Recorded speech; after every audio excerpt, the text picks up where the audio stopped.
तो कैसे हो मेरे दोस्तों। मैं आशा करता हूँ शानदार तरीके से आप लोग अपनी लाइफ को एंजॉय कर रहे हो, अपनी सेहत, फैमिली और पढ़ाई का ध्यान काफी अच्छे से रख रहे हो। तो देखते ही देखते 28 जनवरी आप लोगों की जा चुकी है। अब आप लोग के सामने होगी 29 जनवरी, यानी कि 28 दिन नए साल के आप लोग जा चुके हैं। कैसे रहे ये 28 दिन, सबसे पहले तो आप लोगों को ये देखना है। और इसके बाद में 29th जो डे आप लोगों की जिंदगी में आने वाला है उसको कैसे लेकर आप लोग चलने वाले हैं, क्योंकि इसी के ऊपर यहाँ पर ये कोटेशन भी आप लोगों को देखने को मिलेगी। बोला यह गया कि हमें हमसे बेहतर कोई और नहीं निखार सकता। मैं आप लोगों को मोटिवेशन दे सकता हूं, पर लेकिन अगर मोटिवेशन की बात करें तो आप लोगों को अकेले को किसी को मोटिवेशन नहीं दे रहा हूं मैं यहाँ पर। आप लोग देखते हैं कि हमारे एसएलवी फैमिली में 9 लाख से ज्यादा मेंबर जुड़े हुए हैं, तो यहाँ पर उनको सबको मोटिवेशन मिल रहा है। पर लेकिन आप में से कौन पर्टिकुलर पर्सन उस मोटिवेशन का यूज प्रॉपर डायरेक्शन में कर पा रहा है। जैसे मैं आप लोगों के जब मैसेज पढ़ रहा था कल, मतलब कमेंट पढ़ रहा था, तो उसमें कई सारे कमेंट ये थे कि सर आपकी वजह से मॉर्निंग में सुबह उठ पा रहे हैं। यानी कि सुबह कई सारे बच्चों ने मॉर्निंग में उठना स्टार्ट कर दिया, अपने शेड्यूल को फॉलो करना स्टार्ट कर दिया, उनकी लाइफ में प्रोडक्टिविटी बनना स्टार्ट हो गई है। तो उन्होंने बोला सर आपकी वजह से। यार वो मेरी वजह से नहीं है, ठीक है, वो जस्ट आप लोगों ने डिसीजन लिया। अगर मेरी वजह से होता तो वो सबके लिए होता। 9 के 9 लाख जो है, या फिर जितने आज की डेट में जो पर्टिकुलर वीडियो देख रहे हैं, अगर 60-70 हजार तो उनके लिए बेसिकली होता।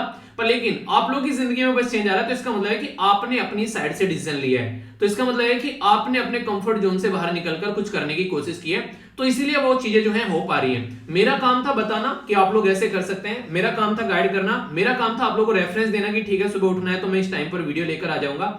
तो मैं अपना इनिशियल काम कर रहा हूं। ये बिल्कुल ऐसे ही जैसे मेरा काम होता है वीडियो को अपलोड कर देना, इसके बाद में मेरा काम खत्म। अब वीडियो को देखना है नहीं देखना है, उसको लाइक करना है नहीं करना है, शेयर करना है, कमेंट करना है, जो भी है वो मेरे हाथ में कुछ नहीं है। तो ऐसा ही यहां पर है कि मोटिवेशन देना, गाइड करना मेरा काम हो जाता है। बाकी आप लोगों को खुद से अपने आप जिंदगी में सारी चीजें अपने हिसाब से इंप्लीमेंट करनी पड़ेगी, और उसी के बेस पर चीजें जो है वो आगे बढ़ेगी। तो यहाँ पर एज ए गाइड के तौर पर मैं आप लोगों के साथ में हूं, पर लेकिन काम आप ही लोगों को करना पड़ेगा। तो यही बात है यहाँ पर कि जो भी अपनी लाइफ में कुछ इंप्रूवमेंट आप लोग कर पा रहे हैं, तो उसका मतलब है कि आप लोगों ने वो बात सुन के डिसीजन लिया, और आप लोगों को लगा कि हम लोग को डिसीजन लेकर अपनी जिंदगी को आगे लेकर चलना चाहिए।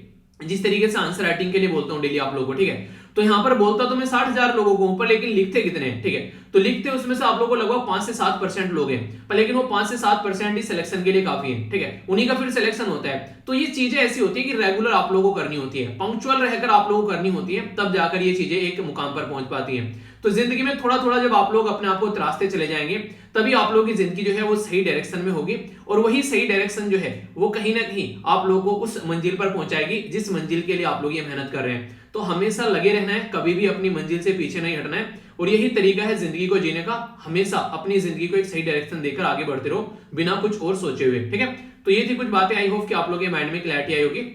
रेगुलरली 2 वीडियो आप लोगों को देखने को मिलती हैं, जिनमें करंट अफेयर स्टडी पोर्शन में कवर करता हूं। इसमें आप लोगों को देखने की बात करें तो यहाँ पर आप लोगों को बेसिकली क्या क्या कवर किया जाता है, तो इस पहले वाली वीडियो में आप लोगों को यहाँ पर जो बेसिकली अभी मैं डिस्कस कर रहा हूँ, इसमें पीआईबी और इंडियन एक्सप्रेस और हिंदू के कुछ आर्टिकल्स आप लोगों को देखने को मिलेंगे। बाकी एक पूरा न्यूज़पेपर का डिस्कशन होता है जो कि आप लोगों की पर्सनैलिटी को डेवलप करने का काम करता है। रेगुलरली आती है दोनों वीडियो, अगर लाइफ का पार्ट बना लेंगे तो कोई दिक्कत देखने को नहीं मिलेगी आप लोगों को। ये हर टाइम, यानी कि एक तरीके से आप लोगों को बोलते हैं यहाँ पर 24 आवर लोगों के लिए अवेलेबल रहते हैं, और एक तरीके से हर दिन आती है, यानी कि 30 या 31 डेज जितना का भी मंथ होता है, आप लोगों को ये हर दिन डेली देखने को मिलती है। तो इनको अच्छे से आप लोग एंजॉय कीजिए और अपनी पढ़ाई को एक सही डायरेक्शन देने की कोशिश कीजिए। आगे बढ़ते हैं, टकटकी लगाकर लेक्चर आप लोगों को देखने हैं, इसमें क्या क्या बातें करेंगे, पहले एक ओवरव्यू लेक्चर का ले लेते हैं, फिर इसके बाद में आगे बढ़ेंगे। नेशनल ग्रीन ट्रिब्यूनल, जिसको आप लोग शॉर्ट फॉर्म में एनजीटी बोलते हैं, ये काफी एक इंपोर्टेंट या फिर मैं बोलूं धांसू बॉडी है हमारे देश में, जो कि हमारे एनवायरनमेंट को सही रखने का काम करती है। इसने अभी 2 राज्य या फिर बोलूं तो एक राज्य और एक यूनियन टेरिटरी को फटकार लगाई, और बोला गया कि भाई साहब जो आज के में ये नजफगढ़ जो झील है, ठीक है, तो इसको आप लोग सुधारिए, क्योंकि इसके चलते काफी ज्यादा दिक्कत देखने को मिल रही है। एनवायरमेंट जो मैनेजमेंट प्लान है वो इंप्लीमेंट कीजिए। तो कौन से ये 2 भाई हैं जिनके ऊपर इसको इंप्लीमेंट करने की बात की जा रही है, जो यहाँ पर ये इनके एक तरीके से आप लोग बोल सकते हैं फूफा जी हैं, एनजीटी इन दोनों राज्य के, और ये फूफा जी बोलेंगे कि बेटा तो सुधार दो वरना फूफा जी रूठ जाएंगे, ठीक है। तो वो वाली बात है, तो देखते हैं सुधर पाती है नहीं।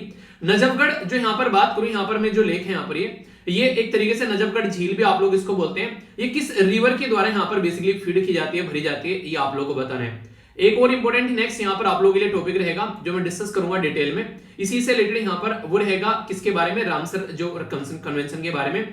तो वर्ल्ड वेटलैंड डे जो है वो किस दिन सेलिब्रेट किया जाता है, ये आप लोग को बताना है।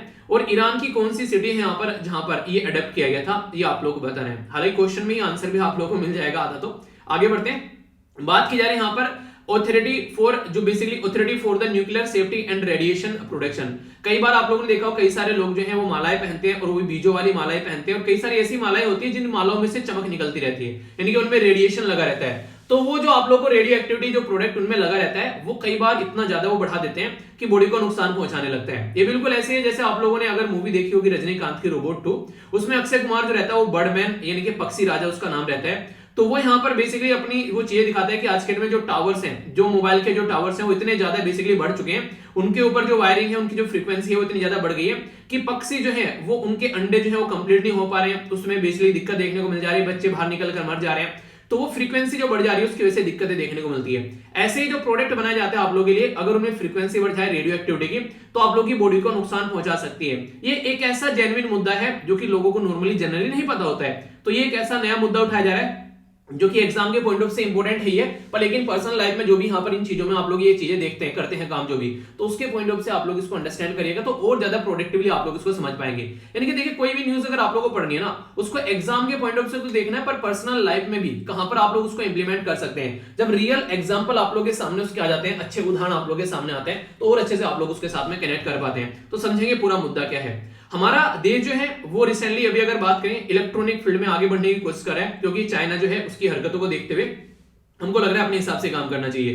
तो आने वाले टाइम में लगभग 300 बिलियन, तो ये है काफी बड़ा आंकड़ा यहाँ पर जो कि हम लोग अचीव करने वाले हैं। हालांकि बोला गया था 400 बिलियन, पर लेकिन कोविड-19 ने कमर तोड़ी तो उसकी वजह से कुछ दिक्कतें देखने को मिली, तो 100 बिलियन जो है वो कम हो गया। तो यहाँ पर 2025 तक का टारगेट था। अभी यहाँ पर एनपीई क्या है 2019 में, जब हम लोगों ने 400 मिलियन का ये टारगेट रखा था, मिलियन ठीक है। आगे बात करते हैं, यहाँ पर सुप्रीम कोर्ट के बारे में बात की जा रही है। तो ये केस है, इस केस का पूरा नाम बताना है आप लोगों को, और 2013 में ये केस आया था। इसमें ये बोला गया जो फ्री बीज होती है, ये बड़ा ही धांसू आर्टिकल रहने वाला है और स्टार्टिंग इसी आर्टिकल से करूंगा। फ्री बीज का मतलब क्या होता है? आज के डेट में नेता आते हैं आप लोग के एरिया में इलेक्शन के टाइम पर और बोलते हैं कि भाई साहब मोबाइल, लैपटॉप, मतलब ग्राइंडर, जूसर, मिक्सचर और पता नहीं क्या क्या आप लोगों को दे देंगे, आप लोगों को लदालद कर देंगे, बस आप लोग एक बार वोट दे दो। तो कहीं ना कहीं सुप्रीम कोर्ट जो है वो समझ गए इस चीज को और बोला है कि आप लोग तो एक तरीके से वोट बेसिकली मांग नहीं रहे हो, वोट खरीद रहे हो कि हमको वोट दो तो हम तुमको लैपटॉप या मोबाइल दे देंगे।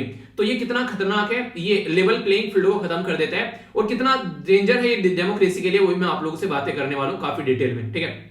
इसी के साथ में atomic energy radiation protection rule हमारे देश में कब आए, जो कि इन सब मुद्दों के बारे में बात करते हैं, तो ये भी हम लोग समझेंगे, ये आप लोगों को बताना है, ठीक है। तो इसी के साथ में और भी बहुत सारी एक्स्ट्रा इन्फॉर्मेशन आप लोगों के सामने मैं प्रेजेंट करूंगा। तो काफी अच्छे से लेक्चर सुनना है, जो भी क्वेश्चन पूछूंगा उनका आंसर दीजिएगा। क्वेश्चन हमेशा वो होंगे जो मैं आप लोगों को ऑलरेडी पढ़ा चुका हूं, ऐसा भी कुछ क्वेश्चन नहीं होगा जो नया होगा, ठीक है। तो इसलिए थोड़ा सा आप लोगों को टकटकी लगाकर और शांत स्वभाव के साथ में लेक्चर को देखना है, ओके। आगे बढ़ते हैं। इंपॉर्टेंट न्यूज है यहाँ पर, जीएस पेपर 2 के अंदर आप लोग इसको कनेक्ट कर सकते हैं। गवर्नमेंट पॉलिसीज और इंटरवेंशन जो होते हैं यहाँ पर काफी इंपॉर्टेंट है यहाँ पर, और खासकर जब सुप्रीम कोर्ट पिक्चर में आ जाए तो बात ही कुछ और बन जाती है। उन्हें कहते हैं कि नहले पे दहला हो जाता है, और सुप्रीम कोर्ट ने यहाँ पर ये चीजें जब एनालिसिस करी तो यहाँ पर ये खतरनाक माहौल क्रिएट कर रही है। तो ये जो आर्टिकल है, हालांकि इंडियन एक्सप्रेस के अंदर भी कवर किया गया, हिंदू के अंदर भी कवर किया गया, तो काफी इंपॉर्टेंट आर्टिकल यहाँ पर ये बन गया। अभी यहाँ पर आप लोगों के सामने जो पिक्चर है, ये पिक्चर क्या दिखा रही है भाई साहब? सबके चेहरों पर स्माइल है, क्यों? क्योंकि फ्री का माल मिल रहा है, ठीक है। आप लोगों को इंटरेस्टिंग लगना है शब्द, फ्री का माल मिल रहा है, फ्री का माल मिल रहा है। फ्री का माल यानी कि एफएम, फ्री का माल नहीं है भाई साहब, ये रियलिटी में आप लोगों के द्वारा दिया गया पैसा है। आप लोग बोलोगे हमने कहां पैसा दे दिया, ये तो फ्री के टीवी मिल रहे हैं। आज की डेट में अगर आप लोग जाते हो ना कहीं पर, इवन आप लोग कोई, मैं बोलूं क्या बोलूं, छोटा सा सबसे साधारण सा उदाहरण लेते हैं। आप लोग मोटरसाइकिल यूज करते हैं, आप लोग गाड़ी यूज करते हैं, उसमें पेट्रोल भी अगर आप लोग भराते हैं ना, 100 रुपए का अगर पेट्रोल है, तो लगभग आप लोग उसमें मोटे मोटे तौर पर बोलूंगा मैं यहाँ पर, एग्जैक्ट डेटा नहीं मतलब ऊपर नीचे होता रहता है, क्योंकि वो आप लोग 50 से 55 रुपए जो है वहां पर आप लोग टैक्स पे करके आते हो, ठीक है। जिसको ये लगता है ना टैक्स पे नहीं करते हैं। आप लोगों का जो तेल का प्राइस है वो भी फिलहाल थोड़ा बढ़ गया, तो 45 के करीब आप लोगों को देखने को मिलेगा, 45 या फिर आप लोगों को लगभग 50 के करीब देखने को मिलेगा। टोटल 50% यानी कि आधा आप लोग टैक्स पे करके आते हैं भाई साहब, ये आप लोग समझिए। आप लोग आज की डेट में अगर कोई भी, जैसे कि कोई सिगरेट वगैरह पीने का शौकीन है यहाँ पर, वो मैक्सिमम टैक्स पे करते हैं उसके ऊपर भाई साहब, एक सिगरेट के ऊपर। इवन आप लोग रेस्टोरेंट में खाना खाने जाते हैं ना, आप लोग की प्लेट पर लिखा रहता है कि 10% स्टेट का और 10% सेंटर का, ठीक है। तो 20% आप लोगों से वहां पर कट कर लेता है, आप लोगों की थाली में से काट लिया जाता है, ठीक है। आप लोग आज के मोबाइल रिचार्ज करवाते हैं ना, उसमें से आप लोग कट हो जाते हैं। तो इससे आप लोग समझ पाएंगे जिसको आप लोग ने फ्री में दे रहा है तो भाई साहब उनके पास में कोई अलादीन का चिराग नहीं है, वो आप लोगों को फ्री में बांटेंगे। वो एक्चुअल में आप लोगों का पैसा ही बेसिकली आप लोगों को दे रहे हैं, पर लेकिन देने का तरीका बड़ा गलत है। आप लोगों का पैसा ही आप लोगों को देने का तरीका मतलब ये हो गया आप लोगों की वोट खरीद रहे हैं आप लोगों के पैसे से। तो बिल्कुल हमारी पॉलिटिकल पार्टी को आप लोग चाइना के साथ में कंपेयर कर सकते हो। जैसे चाइना करता है, चाइना क्या करता है, चाइना ने बोला बेसिकली हमारे देश को भी बोला, और अब मैं आप लोगों को एक नया सा उदाहरण दूंगा, प्यारा सा उदाहरण जो मुझे काफी इंटरेस्टिंग लगा। भूटान के साथ में चाइना के द्वारा हरकत की गई। तो यहाँ पर आप लोगों को देखने को मिलेगा डोकलाम वाला सेक्टर था यहाँ पर भूटान का चुंबे वैली के पास में, और यहाँ पर एक पर्टिकुलर एरिया था। तो पहले चाइना ने क्या किया, पहले चाइना ने ये एरिया हथियार लिया और फिर यहाँ पर आकर हरकतें करने लगा डोकलाम वाले एरिया में। तो फिर भूटान को ये कह रहा है कि ये वाला एरिया मैं तुझे दे दूंगा, ये वाला एरिया तू मुझे दे दे, समझ लो। उसी के एरिया के साथ में उसी की बार्गेनिंग चल रही है, ठीक है। जैसे हमको बोलने लगे कि हमको यहाँ पर ये वाला पोर्शन जम्मू एंड कश्मीर वाला हमको दे दो, अरुणाचल प्रदेश हम तुमको दे देंगे। मैंने कहा मारेंगे बेटा पकड़ के तुमको, ठीक है। तो चाइना की हरकतें आप लोग देख सकते हो। तो वही हरकतें हमारे पॉलिटिशियन करते हुए नजर आते हैं। हमारे ही टैक्स की मनी हम ही को बेचकर हम ही से वोट खरीद रहे हैं। तो इसको कहते हैं समझदार इंसान। और हम क्या हो गए, हम हो गए दर बेवकूफ इंसान। और हम लोग खुशी खुशी में वाह हमको लैपटॉप मिल रहे हैं, वाह हम लोग को जूसर ग्राइंडर मिल रहे हैं। तो ये सारी चीजें आप लोग यहाँ पर देखने को मिलती हैं। तो जो शब्द है यहाँ पर फ्री बीज, ये काफी ज्यादा खतरनाक है। कहने के लिए फ्री है, आप लोगों ने देखा होगा अरविंद केजरीवाल जी साहब कह रहे हैं कि फ्री आप लोगों को इलेक्ट्रिसिटी प्रोवाइड करा दूंगा, फ्री पानी प्रोवाइड करा दूंगा, ठीक है। कुछ दिनों पहले ऐसे ही कई सारे पॉलिटिकल पार्टी ने बोला था। देखिए किसी भी पॉलिटिकल पार्टी का नाम ले रहा हूं तो वो इसलिए ले रहा हूं ताकि आप लोग उसके साथ में कोरिलेट कर सके। मैं किसी का दोस्त और किसी का दुश्मन नहीं हूं, मैं जस्ट एक टीचर हूं, और एज ए टीचर के पॉइंट ऑफ से मैं आप लोगों को एक सब्जेक्ट पढ़ाने की कोशिश कर रहा हूं। ये मत सोचना कि मैं किस पॉलिटिकल पार्टी को बदनाम कर रहा हूं या फिर किसके बारे में बोल रहा हूं। कोई पॉलिटिकल पार्टी दूध की धूली नहीं है। सारी पॉलिटिकल पार्टी जो है वो हरकतें करती हैं, कुछ जीतने से पहले हरकतें करती हैं, कुछ जीतने के बाद में करती हैं, ठीक है। वो आप लोग सारे जानते हैं, समझदार हैं, यूपीएससी की तैयारी कर रहे हैं, आप लोग का पाला पड़ेगा इन लोगों से, ठीक है। तो फ्रीबीज में क्या क्या होता है, बेसिकली आप लोग वाटर सप्लाई हो गया, इलेक्ट्रिसिटी हो गया, किसी को मंथली अलाउंस दे दिया, ठीक है। इसी के साथ में किसी को लैपटॉप दे दिया, किसी को स्मार्टफोन दे दिया, ठीक है। तो कहने का मतलब यहाँ पे इनडायरेक्ट वे में आप लोग अपनी वोट बेच रहे हो अगर इस तरीके के इंसान को यहाँ पर आप लोग वोट देते हो तो मुद्दा क्या बन गया यहाँ पर, अब आप लोग ये समझिए। अभी अगर मोटे मोटे तौर पर मैं आप लोग को बताऊं जो कि काफी खतरनाक है सोचने में भी, यहाँ पर सुप्रीम कोर्ट में जब एक पिटीशन गई, पिटीशन यहाँ पर याचिका दायर की गई सुप्रीम कोर्ट के अंदर में, तो सुप्रीम कोर्ट ने बोला इलेक्शन कमीशन ऑफ इंडिया को और इसी के साथ में गवर्नमेंट को भी कि भाई साहब ये चल क्या रहा है, ये तो एक तरीके से खुलेआम सट्टेबाजी चल रही है कि पैसा एक तरीके से पैसा लो वोट दो, खुलेआम चल रहा है। मतलब लैपटॉप ले लो एक इनडायरेक्ट वे में, ये तो वही हो गया ना कि हम लोग दहेज नहीं लेंगे, अपनी बेटी को जो देना है दे दो। तो वही वाली बात होगी ना कि दहेज नहीं लिया, अपनी बेटी को जो देना है दे दो। तो हम लोग डायरेक्ट आप लोगों को पैसा नहीं देंगे भाई साहब, हम लोग मोबाइल देंगे, हम लोग आप लोगों को मतलब प्रेशर कुकर देंगे, हम लोग आप लोगों को ना आज की डेट में सर्दियों में जरूरत पड़ेगी आप लोगों को, हम लोग हीटर देंगे, ठीक है। तो ये हरकतें आप लोग यहाँ पर समझ सकते हैं। तो सुप्रीम कोर्ट ने बोला, पहले भी सुप्रीम कोर्ट ने बोला था हालांकि, पर सुप्रीम कोर्ट ने थोड़ा सा डिटेल में बोला, अच्छे से थोड़ा मजा लेकर बोला। तो क्या बोला सुप्रीम कोर्ट ने यहाँ पर ये बोला कि आज की डेट में अगर हम लोग देखते हैं हमारी कंट्री में एक पर्टिकुलर रूल है जिसको बोलते हैं इलेक्शन सिंबल, और यहाँ पर डी रजिस्टर ए पॉलिटिकल पार्टी। तो यहाँ पर बोला गया कि अगर कोई ऐसी हरकतें करता है, इरेशनल तरीके की कोई यहाँ पर ऐसी मांगे बोलता है कि मैं आप लोगों को आते ही यहाँ पर चांद पर पहुंचा दूंगा, और इस तरीके के सपने दिखाता है कि आओ चांद के पार चलें और यहाँ पर आप लोगों को दुनिया भर का पैसा मिलेगा और ये होगा, बल्ले बल्ले हो जाएगी, दुनिया भर की नौकरी मिल जाएगी। तो ये ऐसी चीजें हैं जिनको कोई पूरा ही नहीं कर सकता है। तो जब कोई पूरा ही नहीं कर सकता है तो यहाँ पर ऐसी बातें बोलना क्यों, पहली बात। और दूसरी बात यहाँ पर यह है कि आज की डेट में आप लोग ऐसी बातें बोल भी कैसे सकते हैं। आप लोग बोलेंगे ऐसा क्यों नहीं बोल सकते भाई, ये तो बताओ। अभी मैं वही बात बताने वाला हूं आप लोगों को। यहाँ पर जो पिटीशन गई उसने ये बोला यहाँ पर कि ये काफी बड़ी थ्रेट है यहाँ पर हमारी कंट्री में डेमोक्रेटिक वैल्यू को। क्यों? क्योंकि एक पॉलिटिकल पार्टी है जो बोलती है कि मैं पावर में आऊंगा तो ये फ्री प्रोवाइड करा दूंगा, ठीक है। दूसरी पॉलिटिकल पार्टी कुछ बोलती है और एक पॉलिटिकल पार्टी यहाँ पर कुछ नहीं बोलती है, वो एक नॉर्मल इलेक्शन लड़ रही है। तो कहीं ना कहीं तो हमारे जो संविधान की जो स्पिरिट है उसको ये हनन करता हुआ नजर आ रहा है। कैसे? अभी आज की डेट में यहाँ पर एक लेवल प्लेइंग फील्ड नाम की एक चीज होती है, यानी कि सारे इक्वल है। मैं ये लेक्चर आप लोगों को पढ़ा रहा हूं, ऐसे थोड़ा ना मैं किसी के कान में जाकर बोलूं ये टॉपिक ना इंपॉर्टेंट है, तुम्ही को बता रहा हूं, किसी और को नहीं बता रहा हूं। ऐसा बोला मैंने किसी को? चिल्लाकर बोलूंगा वैसा वीडियो के अंदर ये टॉपिक इंपॉर्टेंट है तो सबको बोलूंगा, 50-60 हजार जितने देख रहे हैं सबको सुनेगा, ठीक है। तो ये होगा। तो यानी कि ऐसा थोड़ी ना कि किसी को स्पेशली मैं यहाँ पर कोई काम कर रहा हूँ, ठीक है। लेकिन जब यहाँ पर किसी के लिए स्पेशल चीज हो जाती है तो फिर दिक्कत हो जाती है। तो एक पर्टिकुलर एक एरिया के जो लोगों को यहाँ पर लुभाना, उनको ये बोलना कि तुमको ये प्रोवाइड करा देंगे अगर हमको वोट दे दोगे, तो ये कहीं ना कहीं हमारी डेमोक्रेटिक वैल्यू के खिलाफ हो गया और ये लेवल प्लेइंग फील्ड नहीं रहा। यानी कि लोग जो है यहाँ पर वो अलग अलग दायरे में यहाँ पर आकर खड़े हो जाएंगे। अब यहाँ पर किन किन मुद्दों का यहाँ पर ये हनन होता है, तो पिटीशन किसके बारे में उसने क्या बोला और सुप्रीम कोर्ट ने इसके बारे में क्या समझा। तो पहले आप लोग ये समझिए मुद्दा, तब आप लोग चीजों को समझ पाएंगे। हमारे देश में एक पर्टिकुलर एक्ट, एक पर्टिकुलर आर्टिकल है, इसको आर्टिकल 14 बोलते हैं, वो इक्वलिटी बिफोर लॉ बोलते हैं। तो आप लोगों ने बोला कि सारे स्टूडेंट्स जो हैं वो स्टूडेंट को आप लोग लैपटॉप प्रोवाइड करा देंगे या फिर आप लोग किसी पर्टिकुलर पर्सन को फोन प्रोवाइड करा देंगे। अब मान लीजिए आप लोगों ने बोला स्टूडेंट को फोन प्रोवाइड करा देंगे, तो स्टूडेंट की वोट की वैल्यू जो है वो आप लोगों ने बढ़ा दी। हमारे कोई बुजुर्ग है उसकी वोट की वैल्यू यहाँ पर कम होगी। क्यों? क्योंकि उसको ना यहाँ पर 50-60 हजार का लैपटॉप नहीं मिल रहा है, स्टूडेंट को लैपटॉप मिल गया। तो ये इक्वलिटी नहीं रही एक तरीके से, आप लोग देख सकते हैं। तो वोट की वैल्यू में डिफरेंस क्रिएट कर दिया आप लोगों ने ऐसी बातें बोलकर कि हाँ स्टूडेंट को ये काम करेंगे, महिलाओं को हम लोग क्या करेंगे 5,000 रुपए महीना देंगे, मतलब महिलाओं को 5,000 रुपए महीना देंगे। तो आप लोगों ने बच्चे, पुरुष और बुजुर्ग को अलग कर दिया यहाँ पर इससे, तो वोट की वैल्यू में डिफरेंस क्रिएट कर दिया आप लोगों ने, ये बिल्कुल गलत बात है। आर्टिकल 162 जो एग्जीक्यूटिव पावर आप लोग यहां पर यूज करते हैं वो भी काफी खतरनाक यहां पर देखने को मिलेगी, जो इंपॉर्टेंट है मैं समझाऊंगा यहां पर। आर्टिकल 266 ये कंसोलिडेटेड फंड ऑफ इंडिया, जो कि आप लोगों ने कई बार पढ़ा होगा इसके बारे में, जो कंसोलिडेटेड फंड ऑफ इंडिया होता है, तो इसमें जो भी पैसा जाता है वो टैक्स पेयर की मनी जाती है। आप लोग जो मैंने बोला ना अभी यहाँ पर पेट्रोल भरा रहे हो, खाना खा रहे हो, या फिर कोई भी आप लोग इधर उधर से कोई सामान लेकर आ रहे हो, वो सारा इकट्ठा होकर कंसोलिडेटेड फंड ऑफ इंडिया में जाता है। और यहां से पैसा निकालने के लिए आप लोगों को बजट प्रस्तुत करना पड़ता है, जो कि अभी आप लोगों का 1 तारीख को प्रस्तुत किया जाएगा। उस बजट के बेस पर आप लोगों को यहाँ पर पार्लियामेंट में डिबेट डिस्कशन करना पड़ता है, और फिर आप लोग बजट से पैसा निकाल पाते हैं और उस पैसे को आप लोग खर्च कर पाते हैं जनता के ऊपर। पर लेकिन आपने क्या किया भाई साहब, अब तक तो आप लोगों ने गवर्नमेंट भी नहीं बनाई, बजट प्रस्तुत करने के लिए आप लोगों को यहाँ पर प्रॉपर एक बिल लेकर आना पड़ेगा। अच्छा, मनी बिल किस आर्टिकल में आता है जरा बताइए, ये क्वेश्चन आप लोगों के लिए। तो बजट प्रस्तुत करने के लिए भी आप लोगों को एक आर्टिकल, एक पर्टिकुलर डिस्कशन करना पड़ेगा, सारा काम करना पड़ेगा, पर उससे पहले गवर्नमेंट में आना पड़ेगा। अभी भाई साहब आप लोग गवर्नमेंट में भी नहीं हो, अभी आप लोग जस्ट इलेक्शन लड़ रहे हो, और आप लोगों ने पहले बता दिया कि कंसोलिडेटेड फंड ऑफ इंडिया में से इतना पैसा निकाल के हम लोग तुम्हारे लिए बांट देंगे। तो ये तो बिल्कुल ही अति हो गई ना किसी चीज की, ठीक है। ये तो एक तरीके से गवर्नमेंट ने बिल्कुल ही एक तरीके से गवर्नमेंट या फिर कोई ऐसी पॉलिटिकल पार्टी जो भी पावर में भी नहीं है, वो एक तरीके से अपने आप ही सारी चीजें मुद्दा लिए बैठा है कि हाँ हम लोग ऐसा कुछ कर देंगे। मतलब वो पूरा ही पार्लियामेंट्री सिस्टम है, स्टेट लेजिस्लेचर का जो सिस्टम है, सबको ही ताक पर लगा दिया आप लोगों ने। तो कितने हद तक सही है। आर्टिकल 282 के बारे में बात करें, डिस्क्रिशनरी जो ग्रांट होता है उसके बारे में बात करें, तो यहां पर इसका भी आप लोगों ने हनन कर दिया एक तरीके से देखा जाए। तो यहां पर कहीं ना कहीं आप लोग देख रहे हैं कि एक इक्वलिटी जो है वो खत्म कर दिया आप लोगों ने, और पूरा एक जो पैटर्न है एक संविधान के बेस पर जो डेमोक्रेटिक वैल्यू है वो सारी बर्बाद कर डाली आप लोगों ने यहाँ पर फ्री में ये चीजें बांटकर। बहुत गहरी बात है यहाँ पर, आप लोग ऊपर ऊपर से इसको देखकर कई बार निकल जाते हैं, पर रियलिटी में गहराई जाकर समझेंगे तो आप लोगों को चीजें समझ में आ जाएगी।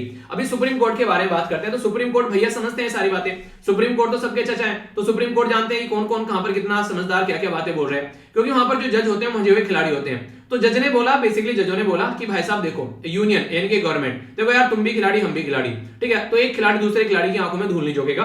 तो भाई साहब एक कानून बनाकर लेकर आओ, अगर कल को कोई ऐसी हरकतें करता है तो उसका कुछ इलाज बांधा जाए। और एक जो यहाँ पर इलेक्शन कमीशन ऑफ इंडिया है उसको भी बोला कि आप लोग जो election symbol reservation and allotment जो ऑर्डर है 1968 का, ये इंपॉर्टेंट है, याद रखिएगा, इसको बोलते हैं इलेक्शन सिंबल रिजर्वेशन। यानी कि जो इलेक्शन सिंबल होता है आप लोगों ने देखा ना, कांग्रेस का हाथ हो गया, बीजेपी का बेसिकली कमल हो गया, आम आदमी की झाड़ू हो गई, ठीक है, इस तरीके से। तो ये सारी चीजें ये सिंबल है बेसिकली, तो इलेक्शन सिंबल यहां पर अलॉट किया था इलेक्शन कमीशन ऑफ इंडिया के द्वारा।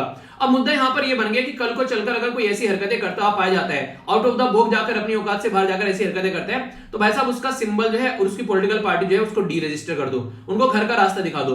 तो यहां पर बोला गया कि अगर कोई ऐसी कोई भी हरकतें करता है, यहां पर इस तरीके फ्री में इस तरीके से चीजें दे दूंगा जो कि इरेशनल है बिल्कुल, तो ऐसी चीजें नहीं होनी चाहिए। आप लोगों का क्या राय है इसके बारे में, यस या फिर नो, आप लोग इसके बारे में सोचिए एक मिनट के लिए, और फिर आप लोग अपनी राय बताएं कि आप लोग इसके बारे में क्या सोचते हैं, क्योंकि ये बहुत ही ज्यादा एक खतरनाक चीज हो जाती है। और सबसे बड़ी बात है, कई सारे राज्य में बोलते हैं कि हम लोग क्या कर देंगे, किसानों का लोन माफ कर देंगे। भैया खुश हो गए किसान, वो क्या करते हैं कि हमारा लोन माफ कर दिया। अब ये नहीं देख रहे कि आप लोगों को प्रॉपर टाइम पे इलेक्ट्रिसिटी मिल रही है, आप लोग जो प्रोडक्ट बेच रहे हैं, अपना जो मेहनत करके खेतों में सामान उगा रहे हैं, उसका भाव आप लोगों ने मिल रहा है। अगर आप लोगों को अपना माल जो है वो ले जाकर यहाँ से घर से ले जाकर आप लोगों को बेसिकली मार्केट तक लेकर जाना है, तो सड़क इतनी घटिया है कि उसमें दुनिया भर के गड्ढे हैं, उसमें कई बार आदमी जो है उनकी मरकर जान चली जाती है, ठीक है। तो ये सारी चीजें लोग क्या कहते हैं, फ्री के माल के चक्कर में क्या करते हैं, अपनी जिंदगी बर्बाद करके बैठ जाते हैं, फिर गाना गाते हैं जिंदगी बर्बाद हो गया, हमको पता ही नहीं था ये इंसान ऐसा निकलेगा, हमने सोचा ही नहीं था, ठीक है। तो सारे गाने गाने का कोई मतलब नहीं बनता है फिर। तो कंडीशन क्या बन गई, कंडीशन सीधी सीधी ये बन गई, अगर आप लोग इस तरीके से सोच के चलते हैं कि सर्विस चाहिए भाई साहब, एजुकेशन चाहिए भाई साहब, हेल्थ चाहिए भाई साहब, एम्प्लॉयमेंट चाहिए भाई साहब, नहीं हमको तो पैसा चाहिए, हमारा लोन माफ कर दो, तो वो वाली चीजें क्या होगी, वो एक तरीके से घटिया चीजें होगी यहाँ पर। और पॉलिटिशियन क्या करते हैं, उनको तो फायदा रहता है इस चीज में, कुछ करना ही नहीं है भाई साहब, इनको इन्हीं का पैसा देकर इनकी वोट लेकर मजे हमको करने हैं, तो ये वाली चीज देखने को मिलेगी। तो फ्रीबीज जो क्या है वो एक तो इकोनॉमी पर इतना बर्डन डाल देती है। आज के में आधे से ज्यादा जो बैंक है ना गवर्नमेंट के हिस्से में जो आते हैं, वो रोते हैं भाई साहब कि हमारा एनपीए बढ़ गया। एनपीए बढ़कर नहीं बढ़ाया गया, बकायदा भाई साहब उसके पीछे पूरी साजिश की गई है, ठीक है। तो साजिश के बेस पर पूरी कमर तोड़िए अपनी, बैंक को फेल करने के लिए प्लानिंग नहीं पूरी साजिश करनी पड़ती है, तब जाकर पूरा बैंक फेल होता है। तो यहाँ पर ये बैंक इसलिए फेल हो रहे हैं आज के डेट में बहुत सारे, फिर बोलते हैं काम नहीं करते हैं, इनको प्राइवेटाइज कर दो। क्यों भाई साहब प्राइवेटाइज वाले, क्या उनको कोई अलादीन का चिराग अगर घिसका चलाएगा, आप ही रहोगे फिर वहां से, हरकतें होंगी थोड़ी सी है कि प्राइवेट वाले आपको पता चला मना कर दिया कि भाई साहब हम नहीं देंगे तुमको लोन, ठीक है, तुम तो ना हमारा पैसा मरवा देते हो। आगे बात करें यहाँ पर against free and fair election. तो लेवल प्लेइंग फील्ड लोगों को मिल ही नहीं पाता है यहाँ पर, अगर आप लोग बात करें इसके बारे में। जो कि यहाँ पर ताकतवर है, जिसके पास है पैसा है, वो यहाँ पर वोट खरीद कर ले गया इनडायरेक्ट वे में। तो ये बोल दिया हम लोगों ने। अब कोई इंसान बोले आकर कि हेल्थ अच्छी करेंगे, एजुकेशन अच्छा करेंगे, भाई साहब रोड अच्छी बनाएंगे, और यहाँ पर महिलाओं या लड़कियों की सुरक्षा के बारे में बात करेंगे, कोई बोले कि यहाँ पर आकर 30% रिजर्वेशन महिलाओं को देंगे पार्लियामेंट में, स्टेट लेजिस्लेचर में, तो मजा आए कुछ सुनने में, हाँ कुछ अच्छी बातें कर रहे हैं, पर लेकिन वो बातें कोई नहीं बोलेगा। भाई साहब ऐसा है, मुंह से निकलवा दो कोई, भाई साहब टेप लग जाती है मुंह पर, तो उनको पता है कि ऐसी बातें बोलनी नहीं है, इनको कोई सुनने के लिए तैयार ही नहीं है। एक्चुअल में पॉलिटिशियन समझदार है, ठीक है, उनको पता है कि जो सुनना चाहते हैं वो सुनो और मजे लेकर जाओ। ये आप लोगों को देखने को मिलेगा। मैं आप लोग कई बार सुना देता हूँ, कई सारे बच्चों को बुरा लग जाता है कि सर कैसी कैसी बातें बोल देते हैं, ठीक है। कई बार मैं बोलता थोड़ा सा टाइट होकर, मुझे गुस्सा आता है, मैंने कहा क्या कर रहे हो, सो रहे हो, अब तक उठे नहीं हो, उठ जाना चाहिए आपको, जिंदगी बर्बाद कर रहे हो, ऐसे कुछ नहीं होने वाला है। तो कई सारे ऐसे टाइट सब जब बोल देता हूं, तो कई सारे बोलते हैं कि सर ऐसा लग रहा है किसी को गुस्सा उतार रहे हैं। अरे भाई साहब, मेरे क्या आप लोगों से लड़ाई हो रखी है, कहीं लड़कर आया हूं मैं गुस्सा उतारूंगा? मैं तो ये रहता है कि अच्छा लगता है जब रिजल्ट आता है तो आप लोगों का सिलेक्शन हो जाए, तो वो चीजें लगती हैं। तो आप लोगों को जो सुनना चाहिए अगर वही सुनाते रहूं, गुनगान गाता जाता रहूं, ठीक है। मतलब मैं आप लोगों को पढ़ाऊं और पढ़ाने के बाद में एक ओवरव्यू सा देकर चला जाऊं 10-15 मिनट की वीडियो बनाकर, और फिर बोल दूं कि सब कुछ कवर हो गया। तो अगर वो वाली मजे लेना है तो फिर वो वाली मजे लेते रहो। और मैं आप लोगों को स्टैटिक और करंट प्रॉपर डिटेल में सारी चीजें बता रहा हूं, एक तरीके से सारा बैकग्राउंड इंफॉर्मेशन के साथ में, एक वो वाली चीजें, ठीक है। तो थोड़ा वो नहीं कहते थोड़ा सा बड़ा होगा, पर लेकिन आप लोगों को डिटेल में सारी इंफॉर्मेशन मिल जाएगी। इसी के चलते कई सारे रोते रहते हैं, इतना बड़ा लेक्चर बना दिया सर। अरे भाई साहब, नहीं पढ़ना है तो मत पढ़ो यार, इस पीडीएफ देख लो जाकर, पीडीएफ से काम चल जाएगा आप लोगों का। क्यों लेक्चर देख रहे हो, क्यों टाइम वेस्ट कर रहे हो अपना? मतलब लेक्चर में ही टाइम बचाना है, ठीक है। लेक्चर भी 15 मिनट का ही चाहिए, ठीक है। सारी चीजें, मूवी नहीं देखते 15 मिनट की, उसको बोलो कि 15 मिनट की चाहिए, फिर तो होता पुष्पा राज वो वाली चीजें पूरी चाहिए आप लोगों को, ठीक है। तो यहाँ पर यही बातें हैं। तो एक इक्वलिटी वाला लॉबी खराब कर दिया यहाँ पर। तो बहुत सारे ऐसे चैलेंज हैं यहाँ पर, और कहीं ना कहीं ये काफी ज्यादा खतरनाक माहौल भी क्रिएट कर देते हैं देश के अंदर में, अगर इनको हम लोग ढंग से अंडरस्टैंड करें तो हम लोगों को ये चीजें समझनी है। यहाँ पर आज की डेट में क्या करना चाहिए, एक प्रॉपर पॉलिसीज लेकर आनी चाहिए ताकि इन चीजों को रोका जा सके, ठीक है। डिमांड के बेस पर यहाँ पर काम ऐसा करना चाहिए कि लोगों को इंपावर करे। ऐसा नहीं कि आप लोग उनको मछली पकड़ कर दे रहे हैं कि लो मछली पकड़ो, उनको मछली पकड़ना सिखाओ ना, उनके पैरों पर खड़ा करो उनको। जैसे बोलता हूँ आंसर राइटिंग करो, भाई साहब आंसर राइटिंग करोगे तभी वहां पर जाकर कुछ काम होने वाला है, ठीक है। रेगुलर 2 आंसर देता हूँ लिखने के लिए, पर लेकिन देखो कितने करते हैं आंसर राइटिंग। तो ये बातें हैं, क्वेश्चन के आंसर पूछता हूँ तो वो बातें हैं। तो यहाँ पर एक केस है जिसको बोलते हैं S Subramaniam Balaji versus government of Tamil Nadu 2013 का केस। तमिलनाडु का मैंने भी केस दिखाना है। ये जो टेलीविजन लेकर भाग रहे हैं यहाँ पर, ये तमिलनाडु वाले इतने खुश हो रखे हैं, ठीक है। इनको ये नहीं पता तुम्हारे ही काट के तुम्हारी जेब में डाल दिया गया, ठीक है। तुम्हारी मतलब बेवकूफ बनाया गया, तुम्हारी मतलब एक तरीके से एक नहीं, तुम्हारी पैसा तुम्हारी जेब में डाल दिया गया, तुम ही खुश हो रहे हो, ठीक है। तो बेवकूफ बना दिया गया बेसिकली। तो यहाँ पर अगर बात करें तो यहाँ पर जो सुब्रमण्यम जो बालाजी का केस था, याद रखिएगा 2013 का, इसमें सुप्रीम कोर्ट ने बोला भी था कि भाई साहब बहुत ज्यादा खतरनाक है, यहाँ पर डिस्टर्ब करने वाला है, लेवल प्लेइंग फील्ड नहीं रहने देता, डेमोक्रेसी को बर्बाद करेगा, यहाँ पर ये अनरियलिस्टिक है, इससे थोड़ा सा बचो वरना बहुत सारी दिक्कतें देखने को मिलेगी। तो समझ में आ गया पूरा आर्टिकल क्या था। अब लिखने के लिए भी आ जाए तो कोई लिख भी सकते हो, कुछ को बताने के लिए आए तो बता भी सकते हो, मुझे नहीं लगता है कोई कंफ्यूजन होना चाहिए। तो काफी बेहतरीन और ये प्यारा आर्टिकल था, कोई भी आप लोगों को यहाँ पर डाउट नहीं होना चाहिए। और फिर भी अगर कोई डाउट हो तो बताएगा, उसको पूरा किया जाएगा, ओके।